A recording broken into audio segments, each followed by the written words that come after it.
So, when at the end of the season, when Rajon was trying to decide whether to stay or go, what was the conversation like between you two? I think that was a conversation that he had to have with his mom, his family. You know, his brother is in the league, so I'm going to support him any way that I can. And I think that was my role as his coach, is to support him, give him the facts, and then he kind of make the decision that's best for him. Where did you guys feel like he needed to improve to make that jump to the next level? I think skill set wise, he has it. He's always had it. He's played the position. He knows the ins and outs. I think this year he's focused on bigger, stronger, faster. Put some weight on.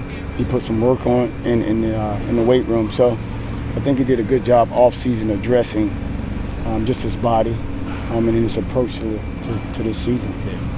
We've already asked a couple of players about the whole orange hair thing, but I think you're the only coach that we've seen that's rocking it. Tell us a little bit more about that. They came to me and say, "Blue, I'm in." So at this point, it's hard to fight it. So I dyed the hair. But it's kind of neat that we all got together and you see guys that supporting each other, really. Seems like you had a lot of players, especially on the secondary, that came back because they thought that they kind of had unfinished business after last season. How do you think that motivation has kind of drove you guys into this fall camp? You can see it. You can see it. Guys are sharp. Guys are locked in. The last time we hit the grass as a unit, didn't have the desired outcome that we wanted. And guys, it was great for guys to have that because it now shows, hey, this is what happened when we don't handle business. And now we got to live this for the next couple months. So it was good. I think because of it, we've gotten better. Like the guys are gotten better because they don't want to feel that feeling again. You made a point last year about interceptions. That's kind of how you measure DBs.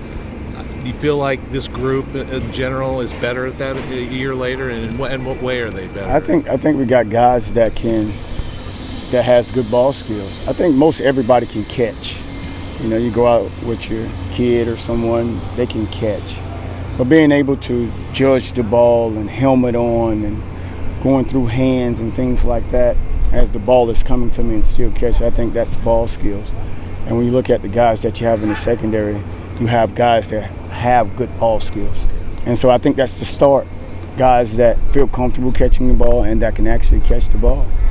So it makes it exciting when the ball's in the air and you know, like, my DB has now turned to wide receiver to get up and get the ball. Like, I think that's the difference. Yeah. How much of that is innate and how much is taught? Is there any specific drills you brought to kind of work on, I think that's something that you got to continue to kind of develop and kind of put guys in situations where it's not as smooth and not as clean in terms of catching the ball. So getting them moving around, obstacles in their face, those type things, I think helps in kind of developing ball skills. How do you feel like your guys have adjusted to Coach Bray implementing really what he wants on defense? We were talking to the offense yesterday, and they were talking about how much of a chess match it is. And so from your side, from the defensive side, how do you think they're picking it up? I think it fits us, man. It fits us. It turns us loose. It allows us to play on an edge. It allows us to play fast. I think for our guys, their skill set, that's a perfect matchup. Coach Bray's style of ball and the way that our guys play it.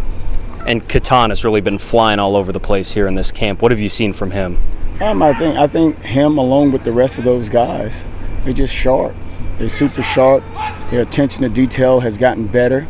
They're trying to take the next step in perfecting their game. So he's on it, and then it helps that we focus as a unit and individually. So I think it makes us better. You got a really veteran group. Any of the younger guys stood out to you? Yeah, so that's kind of the deal. Like, you got so many of the older guys that's playing great ball. Sometimes the young dudes can kind of get lost in it.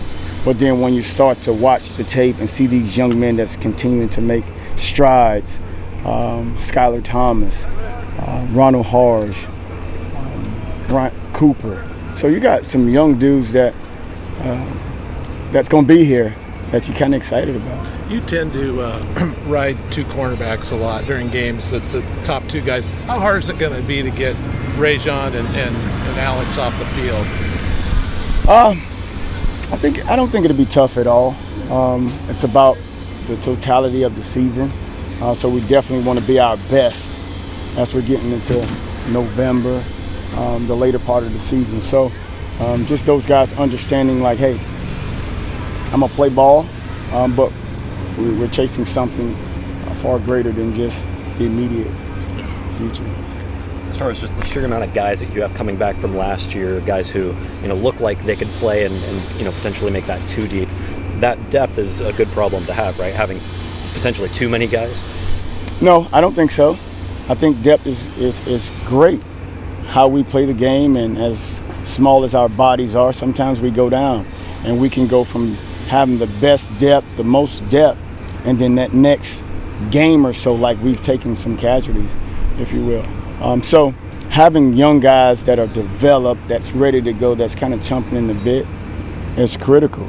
So when you add a guy like Anthony Perkins that can really detail young guys and really help, like they're growing at a pace that helps us if we should need them right now. You're not coaching him, obviously, but having your guys go against Luke Musgrave, just a guy with that stature and that he's problematic. That dude is absolutely problematic. You want to talk about a big guy that has great ball skills, that have great route running ability, that his skill set is kind of like, it's a mismatch problem for a lot of teams, including ours. It forces us to address that issue. So he's been great, being that he's on our campus, because we get the opportunity to spar with him on a day-in, day-out basis. Do you rotate a lot of guys on him? What's the kind of mentality there when he's kind of... No, it's kind of like when whoever's on him, when he's in there, that's kind of who gets that opportunity. And so we try to maximize that opportunity, and we try to win when we have him, because we know he's definitely a guy that commands our attention. Big on takeaways, big on interceptions. Do you set a limit or a number that you want these guys to achieve, or is it go after the ball every single time? I used to, but then I'm always pissed off. So I let them set it, and then when we get it, great. When we don't, I highlight times where this was an opportunity that maybe we missed. So as many opportunities as we get, I think that's kind of the key, as far as that's when we have to maximize. Not chase, if you say we're going to get 3 picks and you find guys that's chasing those 3 picks, maybe they're getting out of position and things of that nature. So whatever we can get, we got to make sure we maximize the opportunities that we get.